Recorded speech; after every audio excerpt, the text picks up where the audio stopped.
Welcome. This is the Midlife Rising podcast. Have you ever noticed how many midlife women seem to be swinging between two extremes when it comes to their bodies? We sort of move from, I don't care anymore, to, wait, no, I need to color my grays. I need to get rid of these wrinkles, this midsection. And then back to, I don't care what people think of me anymore.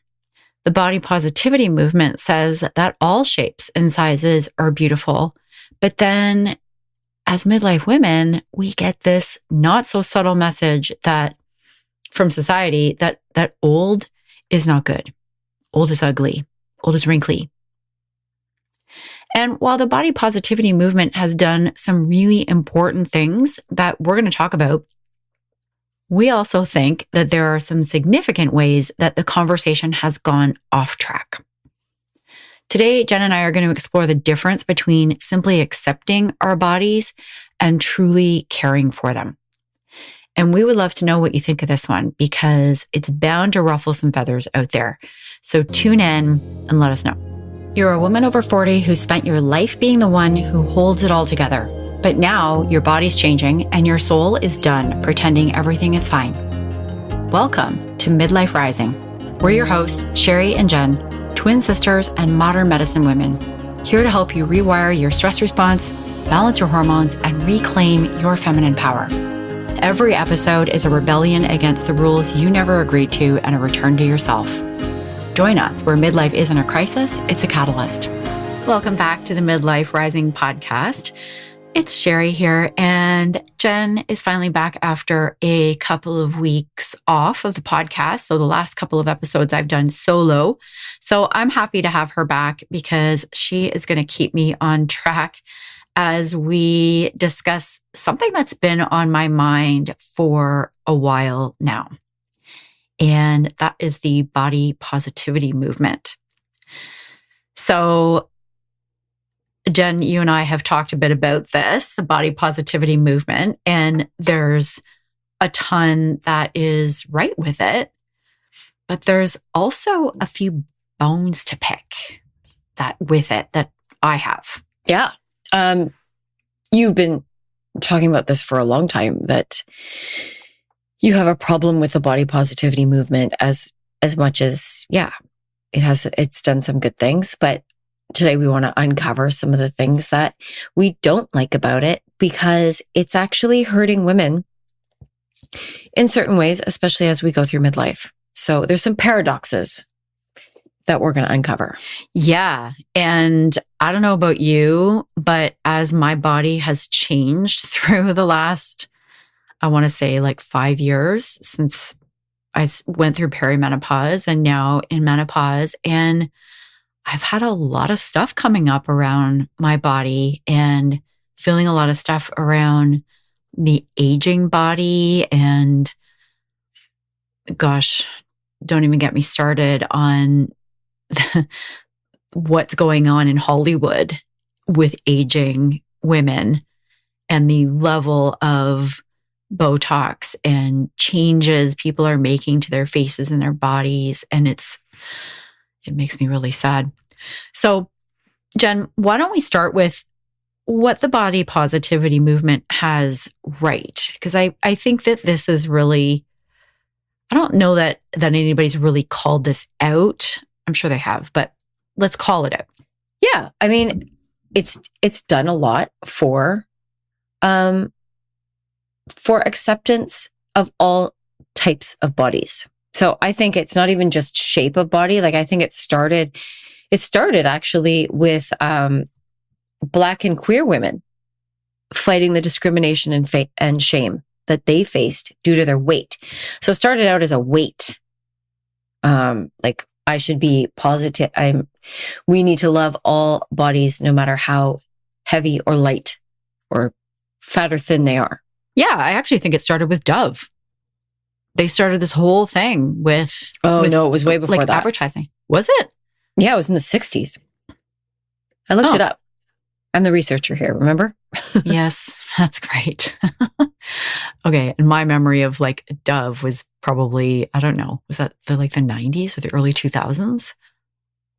I don't know that part, I can't remember. But So yes, it started out with like love the shape of your body, which is a good thing because throughout, like for decades, especially the fashion industry has idolized the stick thin, tall body. Yeah. And that really, like, advertising has such a profound impact on women and how they feel about their bodies. And that thin model shaped body became the mold and the measuring stick for our self-worth. It was what everybody strove for. And if you didn't get there, like, it was sort of a, well, I'll be happy when I lose weight. I'll be happy when I'm thin. And who, like, most of us don't ever get there. So are we going to continue, so it really challenged that link between your body is your worth, or your worth is based on the appearance of your body. Yeah.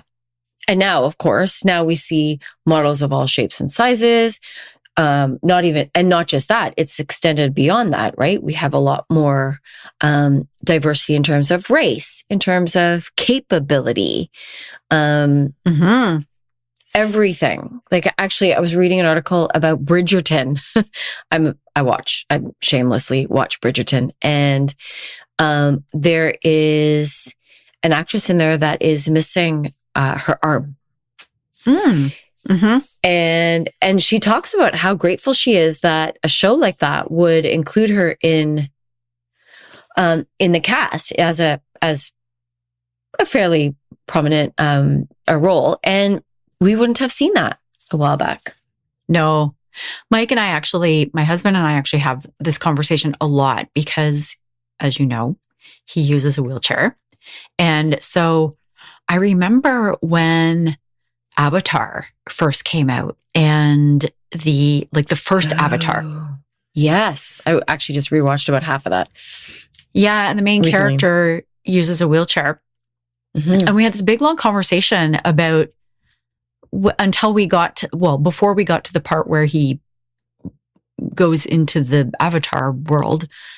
I watched it years and years ago, so I can't remember all the language, but before we knew that he was going to walk in the other world, we had this conversation about, do you think he's actually paralyzed?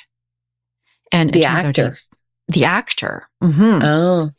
And so what we're seeing now is a lot more actors who actually are disabled or use a wheelchair for real, instead of just an actor playing someone who's disabled. And even, it used to be that was he? No. So he wasn't really. But there's a lot more of, first of all, there's a lot more roles that are disabled people, like in the show or the movie or the film. And then there are also a lot more disabled actors who are then playing those roles instead of an able-bodied actor playing those roles. Anyway. Yes. So this movement has done a lot. It has brought us a long way. Yes. And before we even get there, there's a couple of other things that I want to mention about what it has done, because I don't think we've really touched on that. So the thing that I want to highlight about bringing these other types of bodies into the light is that they were invisible before in media, in advertising, in films.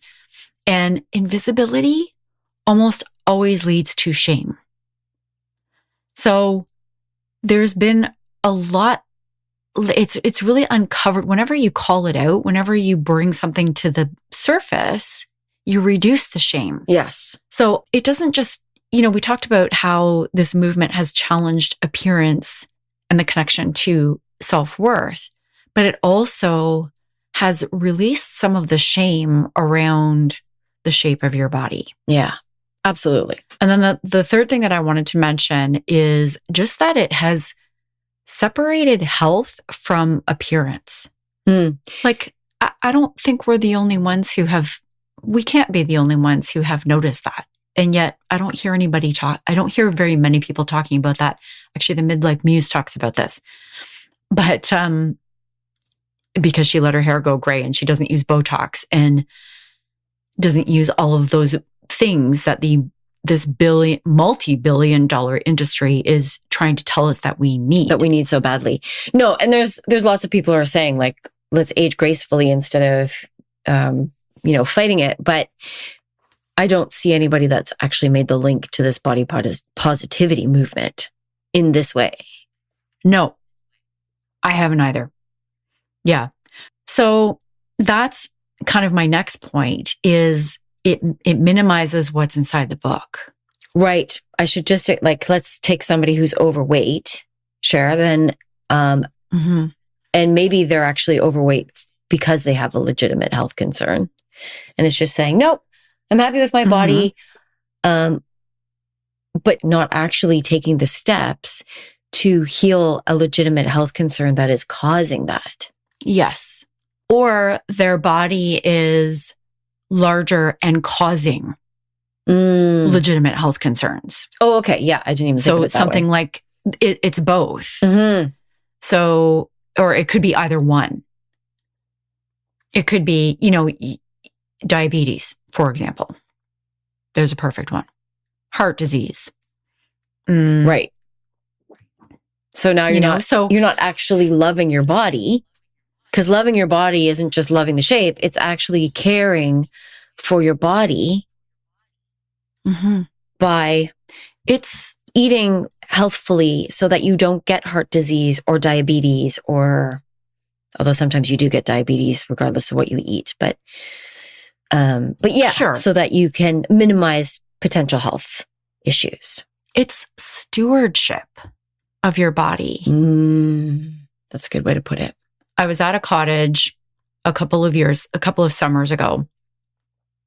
And one of the gals who was there with us is living in a larger body. And she was talking about body positivity and the movement and how her daughter, she put on a bathing suit. We were at a cottage, summertime on the lake, and she put on a bathing suit and kind of like whooped and was talking about how her daughters were really telling her how beautiful her body is. And then in the next moment, in fact, most of the weekend, was filling that same body with chips and alcohol and all the things. Now, we were at a cottage weekend. So, I also eat more junk and I'll have a drink. And, there's no judgment on that. But what I noticed, this is what really got me, this was a pivotal moment for me because it really got me thinking, well, whenever I see this woman, she's not eating healthy. She's not being a good steward of her body. She's not nurturing it. She's not nourishing it with the nutrients it needs. She's not caring for it. And that's not loving your body. So that's where I see there's a big difference between not caring what people think of your body and actually loving your body. There's a huge difference. And it's not just that. It's not just like stewardship and nourishing your body. It's also, there's a difference between I don't care what other people think about my body and I love the shape of it. Yes, I agree. And I have no way of knowing whether that's true because I haven't felt that myself. Like I always cared what other people thought about my body, especially when I was overweight. And I didn't stop caring what they thought until I started loving my own body. Like the two went hand in hand. So I don't know if it's possible. Like if we take your example of that woman, I don't know if it's possible for her to truly not care what everybody thinks about her body. And actually, like, I can imagine she was, saying it. Like, I don't care what everybody thinks. I love my body. But actually, she's just saying, I don't care what everybody thinks. But really deep down, she actually doesn't love her body. And even if that's not her, I bet you there's plenty of women out there that feel that way. Like they're trying to pretend. And this is actually my beef with the whole movement is it's telling people to sort of, it's kind of like a Band-Aid solution. Like it's telling people to love their body. Like, so I don't care what people think. I love my body. I'm good with my overweight body or whatever like they don't actually like about their body to like just, and it's telling them to just cover it up. It's putting whipped cream on shit. Yeah. And what I found is that never worked for me. Like I couldn't just pretend I loved it and start loving it. It's kind of like affirmations never worked for me. Like you can't just tell yourself, I love my body because there's something inside you going, yeah, no, you don't. I don't really love my body. And that's always been my thing. It's like, do you though? Or are you just really trying hard? And I understand why you want to try hard. And we were talking about this on our client call the other day, was that like first, and what I was teaching was that you have to first acknowledge what you don't like about it in order to then start finding the things that you do like about it. It's a bit of a chicken and egg scenario, isn't it, Jen? Like, does the loving your body come first before you can stop caring what others think of your body? Or can you do it the opposite way around? And I'm not sure you can.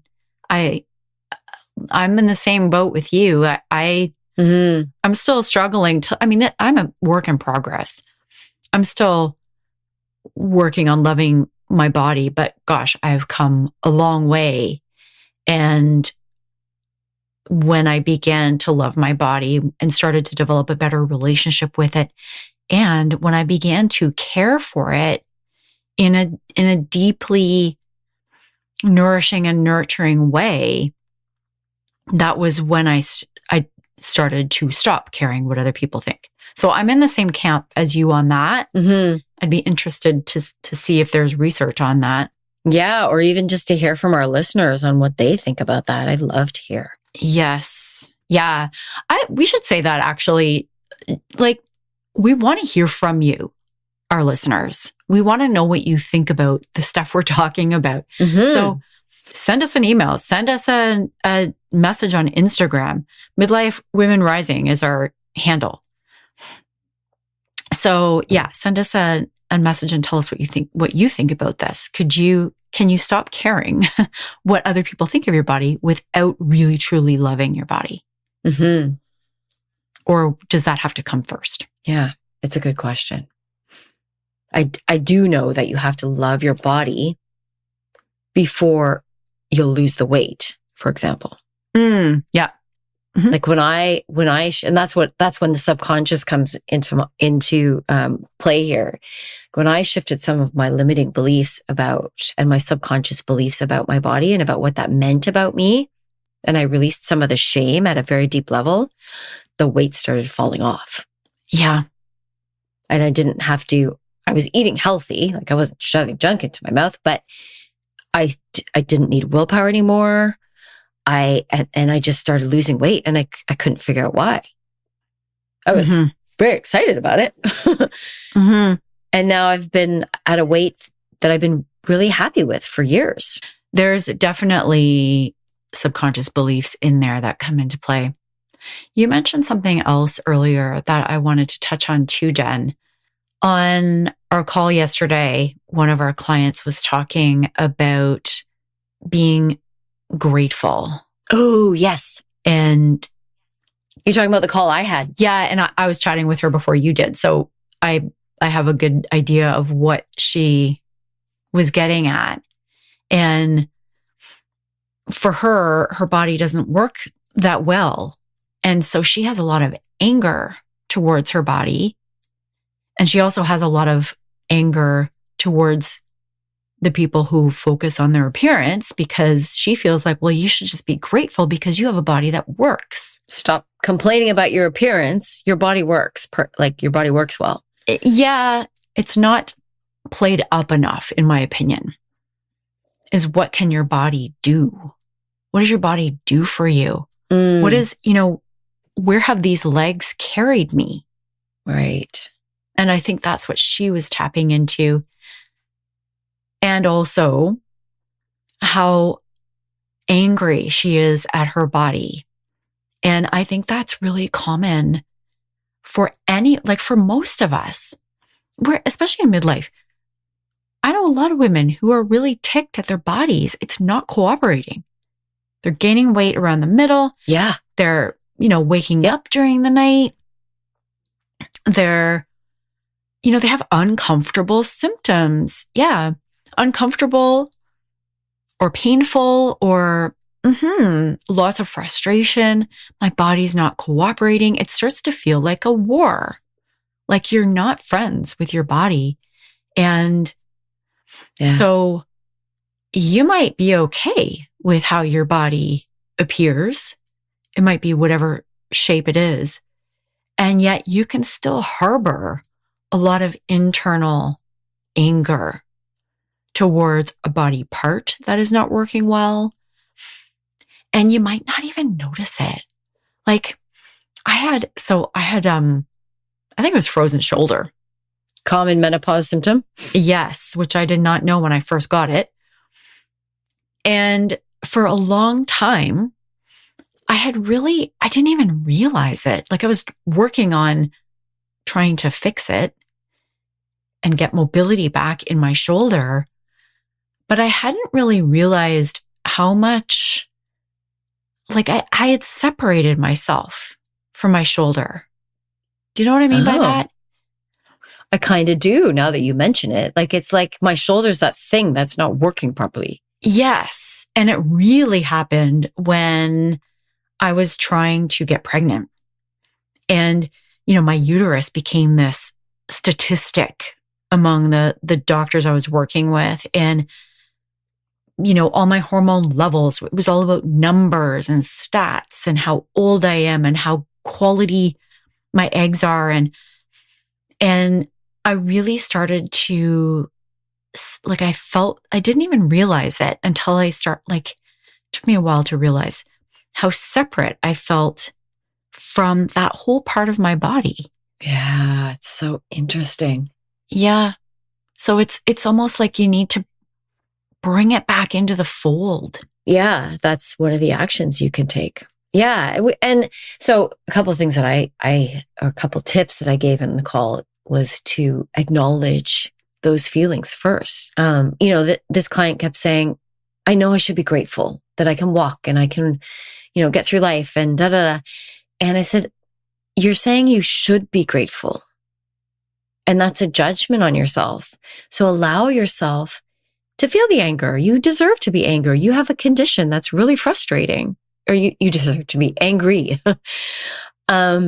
So acknowledging all of that first, and then noticing how disconnected, that when you feel like you're at war with your body, you are disconnected from either a part of it or your body as a whole. That's not love. So the body positivity movement isn't teaching us about body love. No, exactly. I think that's, Jen, I think that is the through line for this whole episode. The body positivity movement is not teaching us how to truly love in every respect our bodies. Shape, its age, its skin, its wrinkles, its color, its flaws. Yeah. And that is what I hate about that movement, in spite of all the good that it's done. Mm-hmm. So we are starting a movement of our own. That's what this is really all about. And it's all about aging naturally, positively, and powerfully.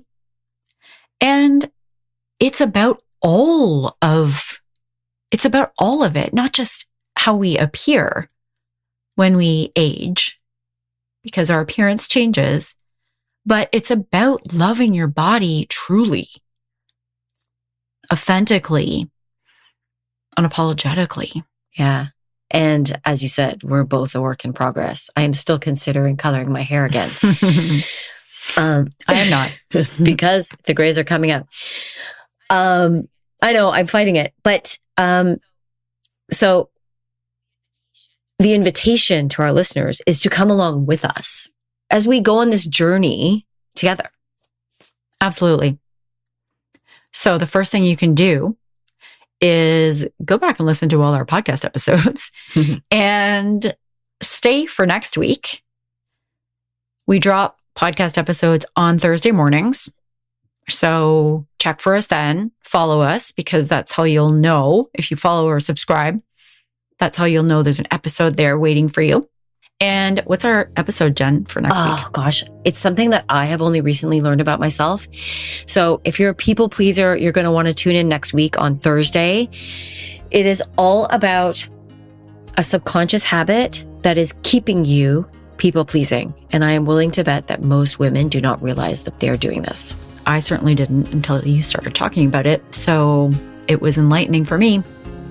So come back and have a listen to that, and we'll see you then.